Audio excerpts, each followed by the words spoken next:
Nagkasa ng demolisyon ng Philippine Army sa loob ng kanilang base militar sa Cagayan de Oro. Sa mismong kampo kasi nagtayo ng bahay ang ilang sibilyan. Nasa frontline ng balitang yan si Mon Gualvez. Kasabay ng pagtibag sa bahay na ito, ang paghagulgol naman ng babaeng may-ari ng bahay.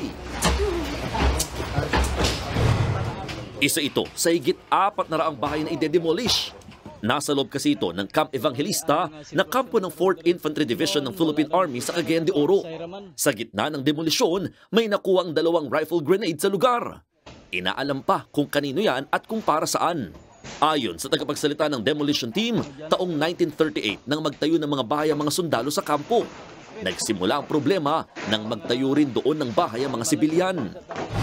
Tapos nakaparegister ng title yung iba, lumusot hanggang nakapakabit ng kuryente, tubig, hanggang parang na-legitimize in a way yung pagstay nila.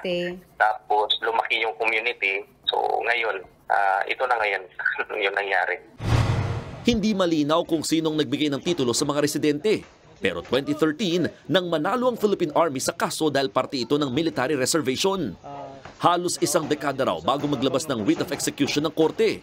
Kaya nang magkaroon ng go signal ngayong araw, ikinasa agad ang pag-aalis ng mga illegal na bahay doon. Katunayan, higit 100 ng kusa ng umalis. Pero may mga residenteng maghahain daw ng reklamo kontra demolisyon.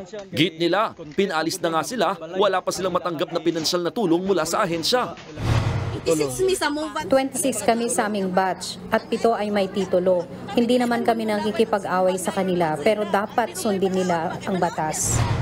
Nanawagan naman ng Commission on Human Rights sa mga residente na respetuhin ang desisyon ng korte. Sa ngayon, nakikipag-ugnayan na mga kawani ng AFP sa LGU para mabigyan ng pabahay ang mga mahihirap na residenteng masasagasaan ng demolisyon.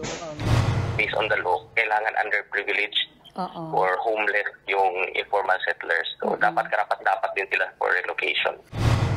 Sa ngayon, nasa 200 bahay na ang na-demolish. Nagbabalita mula sa frontline, Mon Gualvez, News 5. Mga kapatid, Jiggy Manikad po, iba na ang may alam at may pakialam sa panahon ngayon. Para sa konkreto, kumpleto at komprehensibong balitaan sa frontline, mag-follow at mag-subscribe sa social media pages ng News 5.